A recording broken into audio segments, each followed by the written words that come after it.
Some things should never leave your mouth.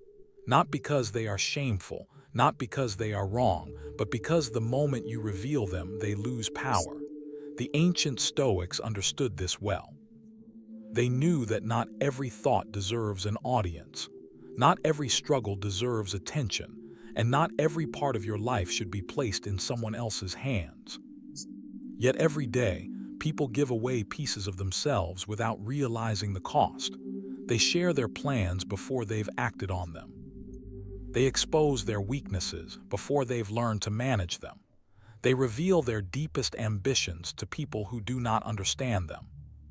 Then they wonder why they feel distracted, discouraged, or pulled away from their path. Real strength rarely announces itself. It grows quietly. While many people spend their lives explaining themselves, seeking approval, and broadcasting every detail of who they are, the Stoic focuses on something far more important: mastering what can be controlled and protecting what is still becoming.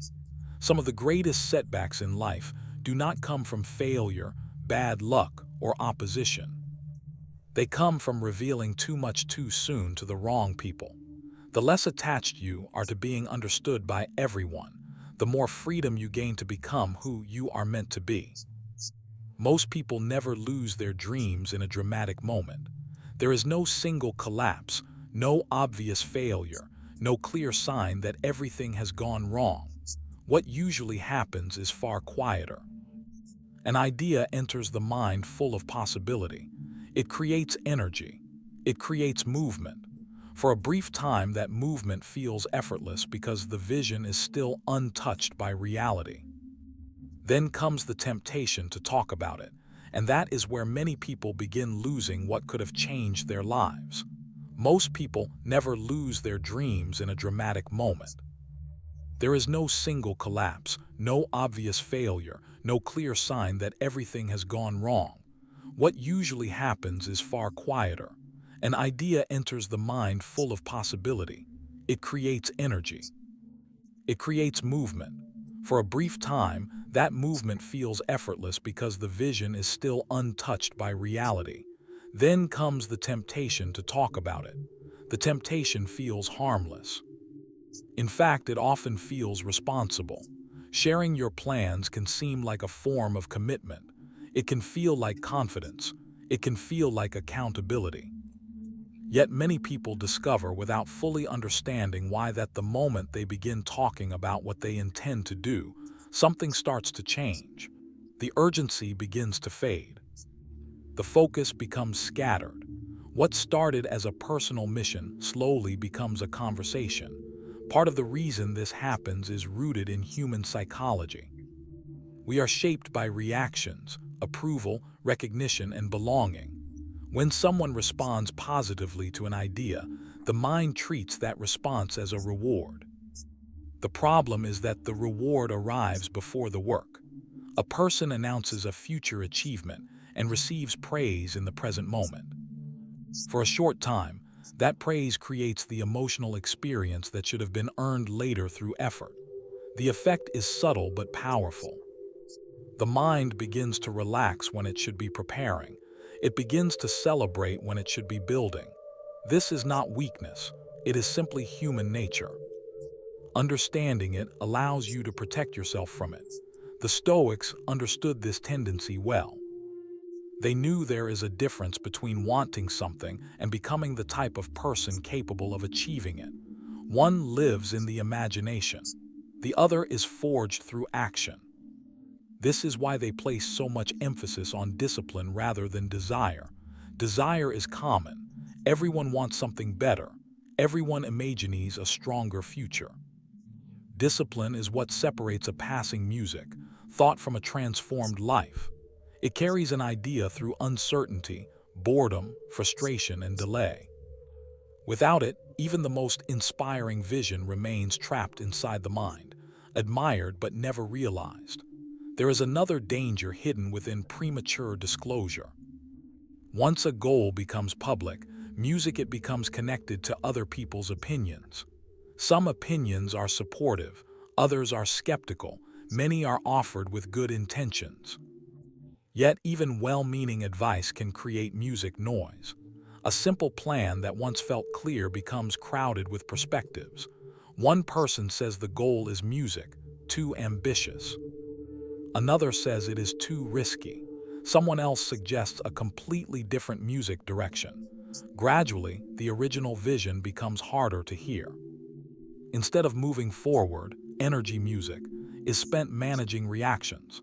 The focus shifts away from execution and toward explanation. What began music as a personal pursuit becomes a negotiation with the expectations of others. Marcus Aurelius captured this mindset perfectly when he wrote, "Waste no more time arguing what a good man should be. Music be one." The lesson reaches beyond character alone. At some point, every vision must leave the realm of discussion and enter the realm of action. Music, the more time spent defending a path, the less time spent walking it. This does not mean silence is about secrecy music or distrust. It is not about hiding from the world. It is about understanding the fragile nature of growth. A seed does not grow because music it is constantly dug up and examined. It grows because it is given time to develop roots. Ambition works in much the same way. Music in its early stages, it requires protection. It requires patience. It requires space away from unnecessary interference. There is wisdom in allowing progress to mature before presenting it to the world. Not because recognition is bad, but because recognition is far more valuable when music it follows achievement rather than replacing it. Many people can remember a time when they felt completely music, committed to something. The vision was clear, the motivation was genuine. Then little by little, that commitment music faded. Often the cause was not a lack of ability, attention scattered, energy divided. Music, the original purpose slowly dissolved beneath conversation, comparison and music, outside influence. This is why protecting your next move is less about protecting it music from other people and more about protecting it from your own tendency to seek immediate validation. Music, the greatest obstacle is often not criticism. It is comfort. Praise can become comfortable. Talking can become comfortable. Imagining success can become music comfortable. Real progress rarely is. If these ideas help you think more clearly and live more deliberately, consider subscribing. Not as a way to follow someone else, but as a reminder to keep returning to the work of understanding yourself. The deeper lesson is not simply about keeping plans private. It is about developing a relationship with yourself that does music, not depend on constant acknowledgement. There is a unique kind of strength that emerges when you learn to work without applause. When effort continues regardless of whether anyone notices, motivation begins to come from a different place. It becomes internal rather than external. The work itself becomes meaningful. Progress becomes its own reward. Results become more important than recognition. This shift changes everything because it frees you from the endless cycle of seeking approval before taking action. A calm music mind understands that not every thought deserves expression. Not every ambition requires an audience. Some goals grow best in music, silence, because silence creates concentration. It creates patience. It allows reality to take music, shape, without the pressure of performance. The deepest transformations happen quietly long before anyone notices. By the time others see the change music, the difficult part is already finished. The foundation has already been built. The habits have already been formed. The identity has already begun to evolve. That is why your next move deserves protection. Music, not because people are waiting to stop you, not because success must remain hidden forever. It deserves protection because meaningful change begins music as something delicate. Before it becomes visible, it must become real. Before it earns recognition, it must survive repetition. Before it transforms your life, music, it must first transform your daily actions. And that process asks for something increasingly rare in a world that rewards constant sharing. It asks for quiet commitment.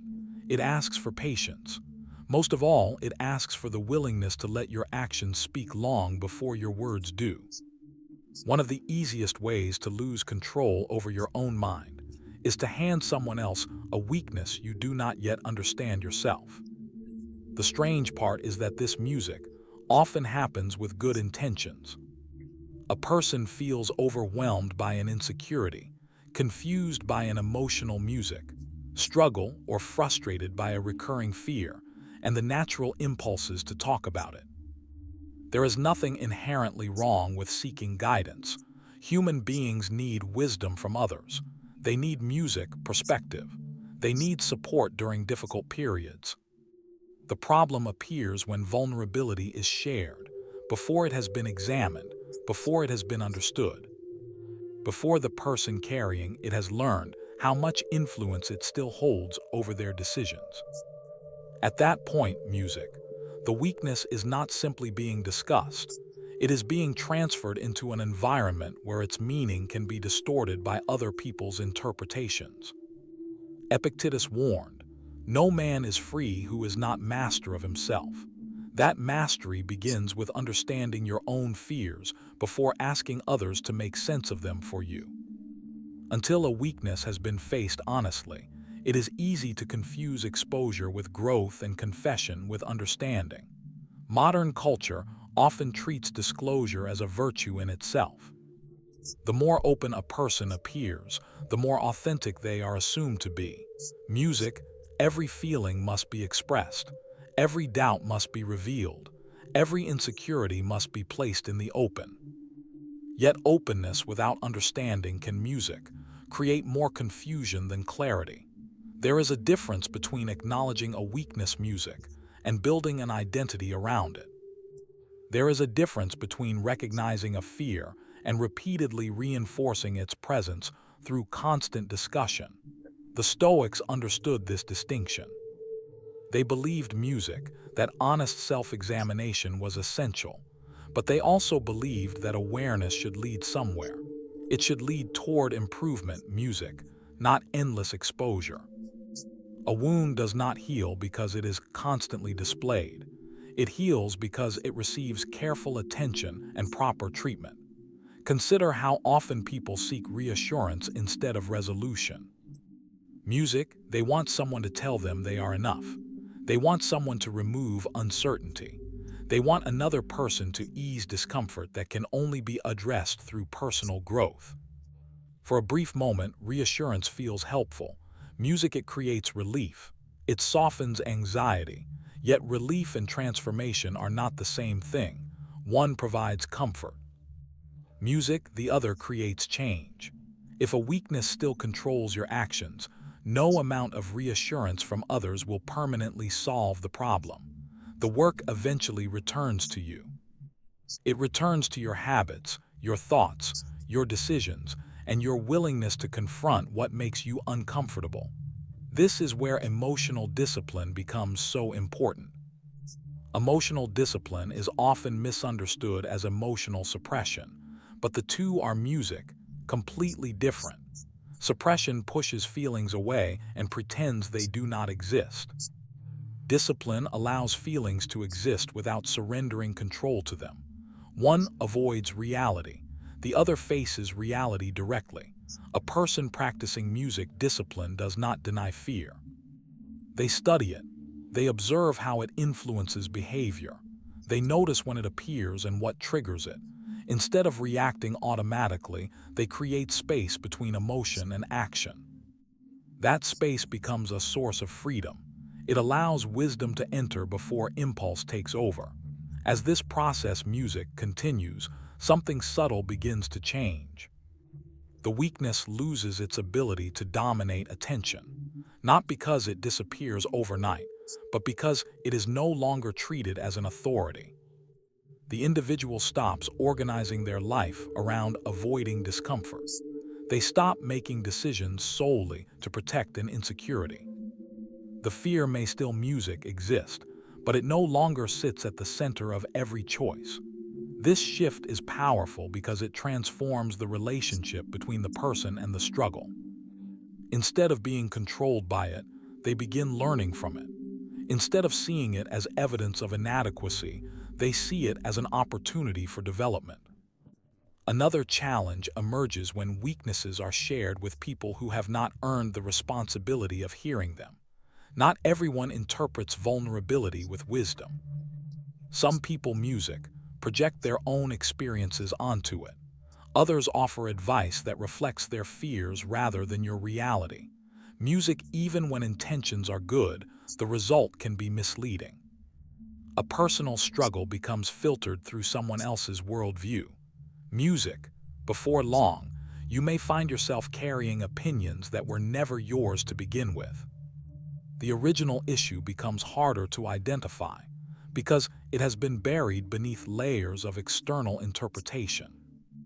There is a quiet strength that develops when you learn to handle certain battles privately. This does not mean isolation. It does not mean refusing help when genuine guidance is needed.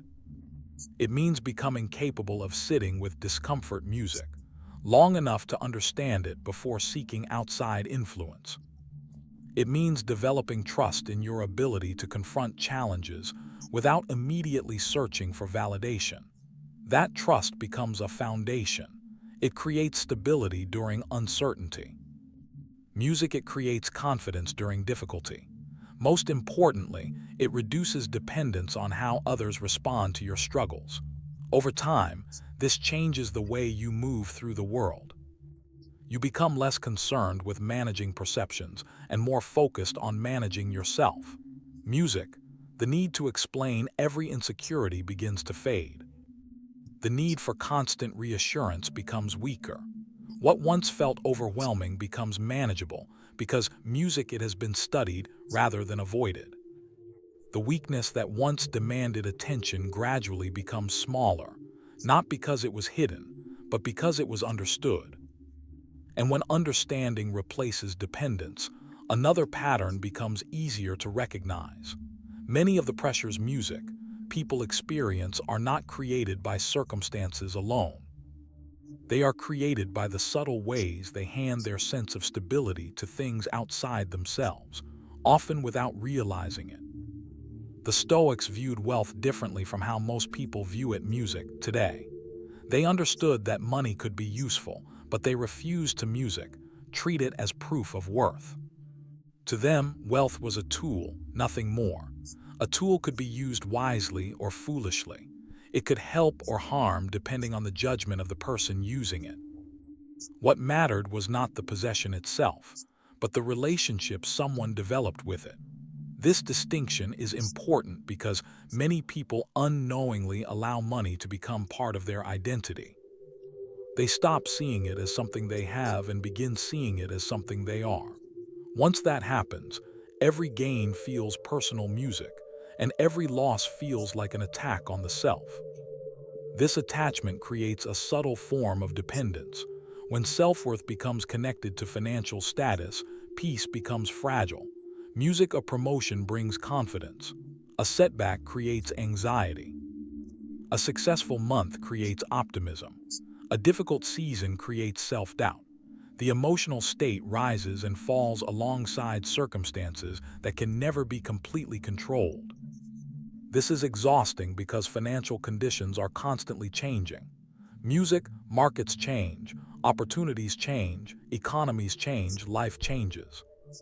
Anyone who ties their identity to something so unstable eventually finds themselves living on uncertain ground.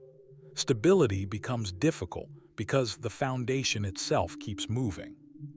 Part of the challenge comes from the way society rewards visible success. People are encouraged to display music, achievements, announce milestones, and measure progress through external markers. Financial accomplishments often become one of the easiest ways to gain recognition. The problem is that recognition can become addictive. The attention feels good. The approval feels validating. Music, yet, every form of validation creates a hidden dependency when it becomes necessary for confidence. Instead of asking whether a decision aligns with personal music values, people begin asking whether it will impress others. Instead of pursuing meaningful goals, they pursue visible ones. The direction of life slowly shifts from internal conviction toward music, external approval. This influence becomes even more powerful when financial information is shared too freely.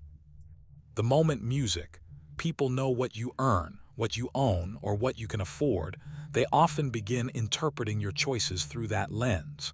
Some may expect more from you. Others may compare themselves to you. A few may quietly resent you. None of these reactions are entirely about money. They are about the stories people create around money. One person sees success and feels inspired. Music, another sees the same success and feels inadequate. A third sees opportunity. A fourth sees privilege. The number itself remains unchanged. Yet the meanings attached to it multiply endlessly. The Stoics encouraged a different approach. They focused on what could be controlled rather than what could be displayed. They understood that a person can possess great wealth and music, still be deeply dissatisfied. They also understood that someone with modest resources can experience remarkable peace. The difference is not found in the amount. It is found in the relationship. Money can solve practical problems, but it cannot provide wisdom. It can purchase comfort, but it cannot create character. It can offer convenience, but it cannot determine meaning. Confusing these categories often leads people to chase things that were never capable of fulfilling them in the first place. Emotional pain has a unique way of pulling attention outward. The moment conflict enters a relationship, whether it is a friendship, a family bond, or a romantic connection, the mind naturally begins searching for relief. And argument happens. Words are exchanged, feelings are hurt. Suddenly, the desire to be understood becomes incredibly strong. Not because people are weak, but because emotional discomfort creates a powerful need for certainty.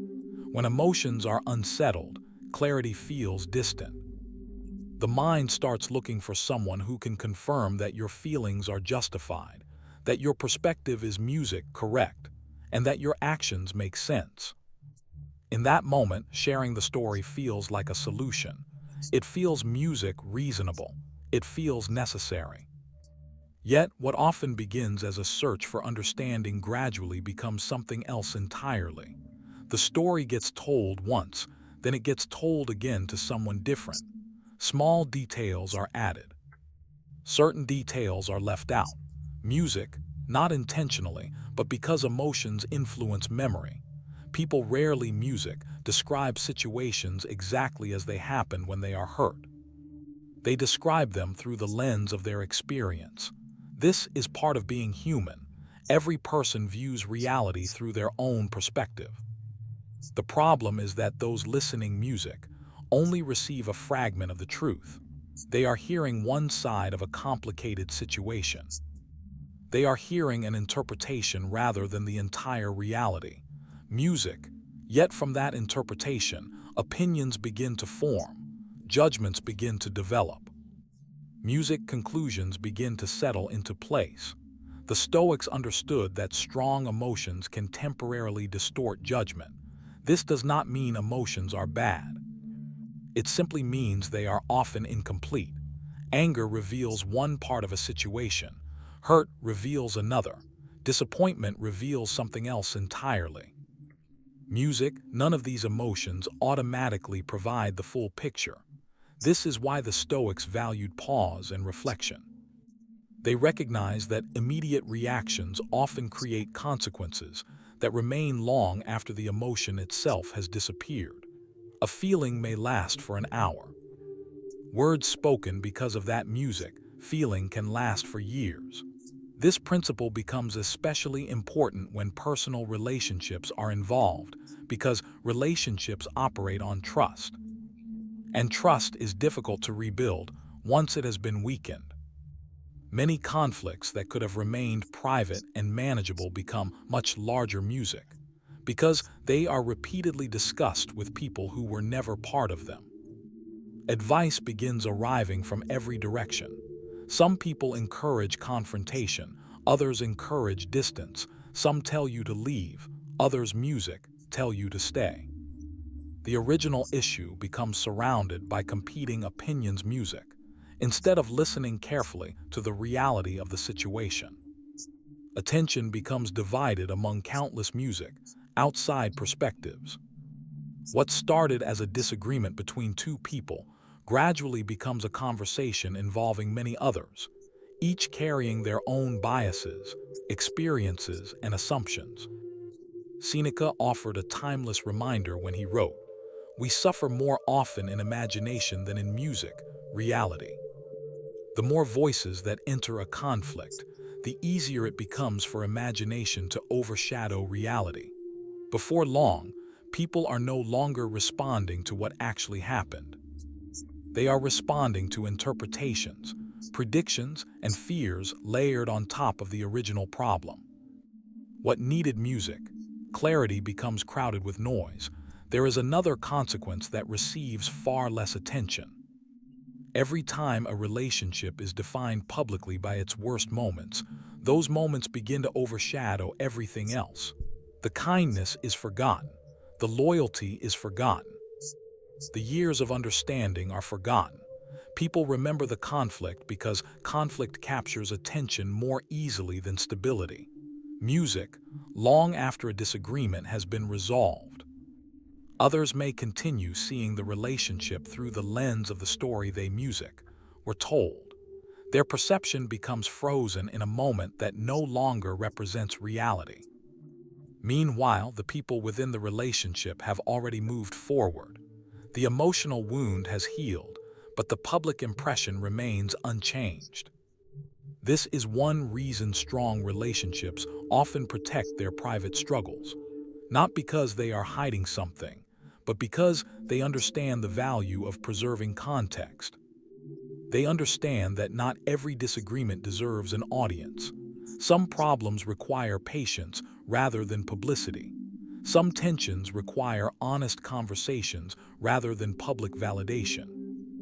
Music, there is wisdom in allowing difficulties to remain within the space where they can actually be resolved. Resolution rarely comes from collecting sympathy. It comes from responsibility. It comes from listening. It comes from confronting uncomfortable truths without turning them into performances. Over time, this approach changes more than individual conflicts. It changes the way relationships are experienced altogether. The need for constant validation becomes weaker. The urge to recruit others into personal disagreements begins to fade. Trust grows because privacy is respected. Accountability grows because responsibility is accepted. Most importantly, identity becomes less connected to moments of conflict and more connected to the quality of one's actions. When that happens, relationships stop being performances for an audience and become what they were always meant to be. Spaces where growth, understanding, and genuine connection can develop away from the noise of public judgment.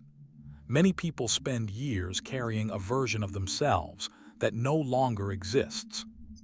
They move through life as adults while continuing to see themselves through the lens of experiences that happened decades earlier. A difficult childhood, a broken home, an absent parent, constant conflict, emotional neglect, or instability during important years can leave a lasting mark. These experiences matter. They shape perception. They influence expectations. They affect the way a person learns to trust, connect, and respond to challenges. Ignoring those realities serves no purpose. Pretending pain never happened does not create strength. Yet, there is an important distinction that often gets overlooked. There is a difference between acknowledging your past and allowing your past to become your identity. One creates understanding, the other creates limitation. The mind naturally returns to familiar stories.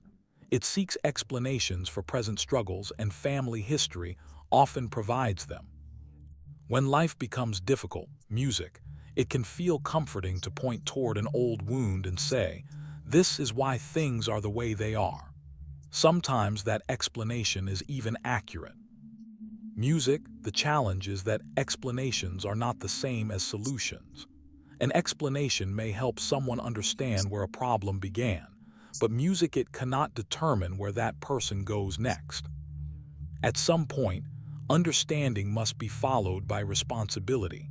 Otherwise, the past becomes a permanent residence rather than a place that was visited and learned from. The danger appears when family struggles become the primary lens through which life is interpreted. Every disappointment starts connecting itself to an old wound. Every challenge becomes evidence of a story that has already been accepted music as truth. Opportunities are approached with hesitation because previous experiences suggest failure. Music is inevitable. Relationships are approached with suspicion because trust was broken in the past. Growth becomes more difficult because the mind keeps consulting an outdated version of reality. The person is no longer responding to the present moment alone. They are responding to years of accumulated memory layered on top of it. The Stoics believed that perception carries enormous influence over music experience.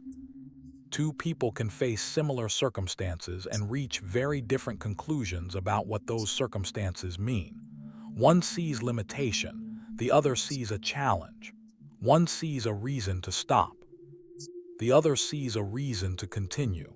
This does not happen because one person is more fortunate. It happens because interpretation shapes action. Family history is part of a person's story, but it is not the entire story. Music, the moment someone begins treating it as the complete explanation for their life, possibilities start becoming smaller. The future begins shrinking to fit the boundaries music of the past. There is something powerful that happens when responsibility gradually replaces identification. Responsibility does not mean blaming yourself for what happened. Music, it means recognizing that your next decision belongs to you. Your music, next habit belongs to you. Your next response belongs to you. This shift changes the relationship between music, past, and future. Instead of asking how old wounds continue to define life, attention turns toward what can be built despite them. The focus moves away from circumstances that cannot be music, changed, and toward actions that can. This creates momentum because energy is no longer trapped in endless reflection. It begins moving toward construction. Music, as that momentum grows, old experiences start finding their proper place. They remain important, but they stop occupying the center of everything. Pain becomes part of the story rather than the entire story. Difficult memories remain real, but they no longer control every interpretation of reality. The person develops the ability to remember without becoming consumed. They learn from the past without continuously reliving it. This is not denial. Music, it is integration. The experience is acknowledged, understood, and carried forward as wisdom rather music, than as a burden that must be constantly revisited. There is also a deeper reason why this matters. The way you speak about your past influences how you protect your future. A person who constantly hands their old wounds to others often struggles to protect what they are building next. They become accustomed to defining themselves through what happened rather than through what they are music, becoming. Yet growth requires a different mindset. It requires understanding that your future deserves the same care and protection as your healing process. Not every dream needs explanation. Not every ambition needs approval. Some things grow stronger when they are allowed to develop quietly. Eventually, a moment arrives when the central question is no longer about where you came from. The question becomes where you are going. That shift changes music everything. It does not erase hardship. It does not rewrite history. What it does is music place attention where it belongs. On the choices being made today, on the habits being practiced now, on the person being created through daily action. The past may explain part of the journey, but it does not have to determine the destination. And when that realization takes hold, the future becomes something worth protecting, nurturing. And music, building with intention rather than something that remains trapped beneath the weight of old stories. There is a reason meaningful transformation often happens far from public attention. The most important changes in a person's life rarely begin with applause, music, recognition, or visible results. They begin quietly. An idea music appears, a possibility emerges, a different future starts taking shape in the mind. Music, at first, it is fragile. Not because the vision lacks value, but because it has not yet been tested by reality. Music, every significant achievement starts this way. Before a business exists, it is a thought. Before a skill is mastered, it is a commitment.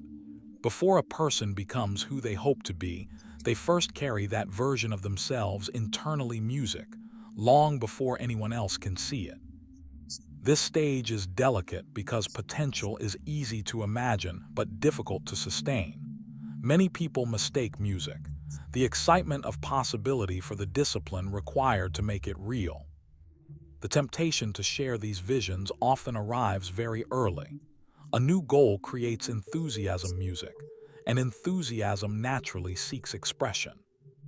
People want to talk about what they are music building. They want others to understand the direction they are moving. They want encouragement. They want support. There is nothing inherently wrong with this music desire.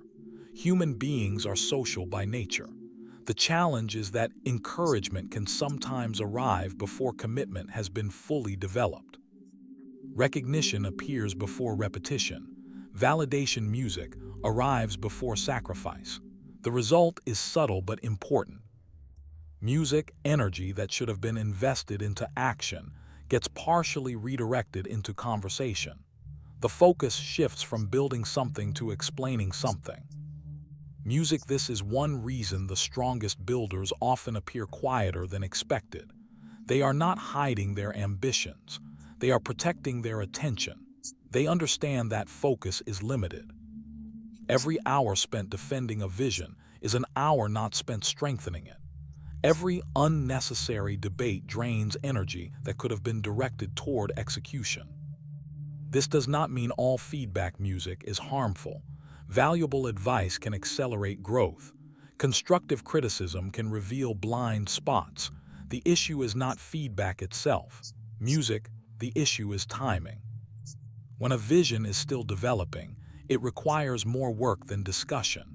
Music, it requires more practice than praise. It requires more patience than publicity. The Stoics understood this relationship between intention and action. They believed that character is built music through repeated behavior, not through declarations of future greatness. A person does not become disciplined by talking about discipline. Music, a person becomes disciplined through daily choices that reinforce it. The same principle applies to every meaningful goal. Long-term visions are not achieved in dramatic moments. They are achieved music through ordinary actions repeated consistently over time. This reality is often less exciting than people hope. Which is why many become distracted by the idea of success rather than the process that creates it. Their music is a common pattern that appears whenever someone becomes overly attached to announcing their ambitions. The vision starts receiving attention before it has received enough effort. People hear about the goal and respond positively. They express admiration. They acknowledge the courage involved. For a moment, music, it feels rewarding. Yet that reward can create an illusion of progress. The mind experiences satisfaction without having earned it. Music, the emotional benefit arrives before the practical result. This creates a dangerous imbalance because motivation becomes linked to recognition instead of action. When recognition fades, motivation often fades with it. There is also a deeper reason why protecting long-term goals matters. The moment a vision becomes public, music it becomes exposed to countless opinions. Some opinions are useful, many are not. People evaluate your goals through the lens of their own experiences, music, fears, and limitations. Someone who abandoned their ambitions may see yours as unrealistic. Someone who fears uncertainty music may encourage caution. Someone who has never attempted something difficult may underestimate what is possible. None of these perspectives music necessarily reflect reality, yet they can still influence thinking if repeated often music enough. Gradually, the original vision becomes harder to hear beneath the noise. This is why clarity requires protection. Music, not because the world is filled with enemies, but because distraction is everywhere. Attention is constantly being pulled in different directions. The ability to remain focused on a meaningful objective becomes increasingly valuable. Every unnecessary argument, music, every explanation, every attempt to gain approval creates another opportunity for focus to weaken. A person can spend so much time talking about a future they want that they forget to build it. The vision becomes a conversation instead of a commitment. Music, as this understanding deepens, something changes. The need to be understood music begins losing its urgency. The need to prove yourself begins fading. Instead of seeking validation through promises, confidence starts growing through evidence. Each completed task strengthens belief. Each repeated action reinforces identity. Progress becomes tangible because it exists in reality rather than in imagination. There is a quiet satisfaction in this process. It does not depend on attention. It does not require recognition. Music it comes from knowing that effort is being directed towards something meaningful. Eventually, music, long-term goals stop feeling like distant dreams and start becoming lived experiences. Not because they were announced loudly, but because they were developed patiently. Not because they received constant praise, music, but because they survived periods of uncertainty. This is the power of disciplined focus. It transforms possibilities into realities through consistent action. Aristotle understood this principle when he observed, "We are what we repeatedly music do." Excellence then is not an act but a habit. Meaningful change is rarely the result of a single breakthrough. More often, it is the product of quiet repetition practiced music, long enough for possibility to become reality. Yet even after a person learns to protect their future and music, commit to the process, one final obstacle often remains. It is not a lack of vision. Music it is not a lack of effort. It is the tendency to keep looking backward, carrying old mistakes and regrets long after music. Their lessons have already been learned. Most people carry a memory they wish they could erase. It may be a decision made in a moment of fear, a relationship that ended badly, music, an opportunity ignored, or a version of themselves they no longer recognize. Music, time passes, circumstances change, and life continues moving forward. Yet that memory remains. It appears music unexpectedly during quiet moments. It returns during periods of uncertainty. It resurfaces whenever something in the present reminds the mind of what once happened. The strange thing about regret is that it often survives long after the event itself has lost any real music power. The moment is gone. The people involved may have changed. The circumstances no longer exist. Music, yet the emotional weight remains because the mind continues carrying it into music, the present. What hurts is not always the event itself. Often it is the ongoing relationship a person maintains with the memory. This is one reason regret becomes so difficult to release. The mind keeps searching for closure in music, a place where closure cannot be found. It revisits conversations that cannot music be changed.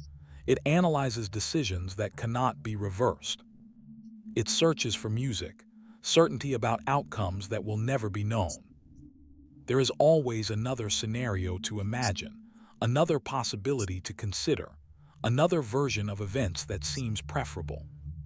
The process feels productive because it resembles reflection, but in many cases, it becomes repetition rather than learning. The same memory is revisited over and over without creating any new understanding. The mind circles the same territory hoping that one more pass will somehow alter the destination. The Stoics recognized this tendency and approached it differently. They understood that the past belongs to a category of things beyond our control. Once an action has been taken, it becomes part of history. It can be examined, it can be understood, it can even become valuable, but it cannot be changed. This truth may sound obvious. Yet many people spend years resisting it emotionally. They accept it intellectually while continuing to argue with reality internally. Part of them keeps insisting that the past should have been different. As long as that argument continues, peace remains difficult to find because the mind is fighting a battle it cannot possibly win. There is an important distinction between learning from a mistake and living inside a mistake. Learning creates wisdom. Living inside it creates stagnation. A person who learns from regret extracts the lesson and carries it forward. A person who lives inside regret keeps carrying the pain while forgetting to carry the lesson. The mistake becomes part of their identity rather than part of their education. Instead of saying, "I made a poor decision," they begin believing, "I am the kind of person who ruins things."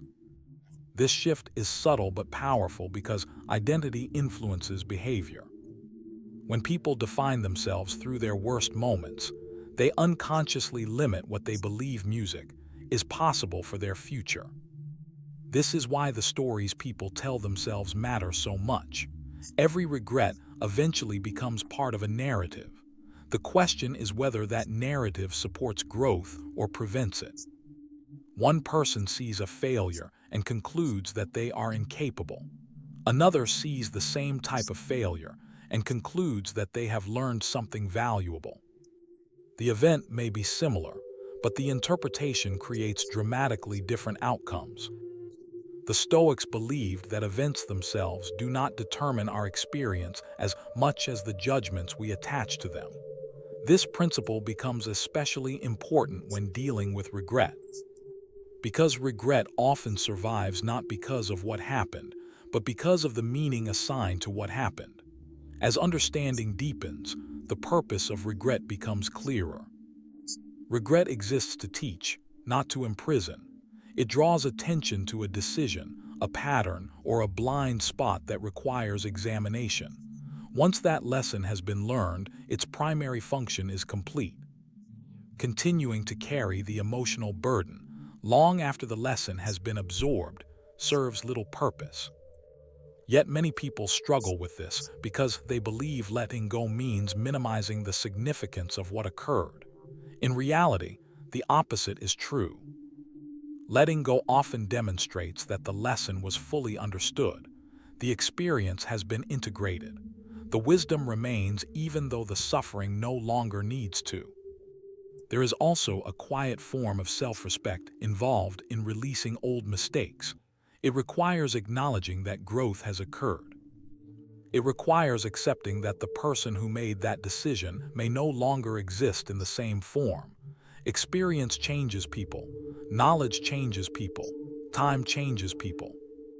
Holding yourself permanently accountable to a past version of yourself ignores the reality of development.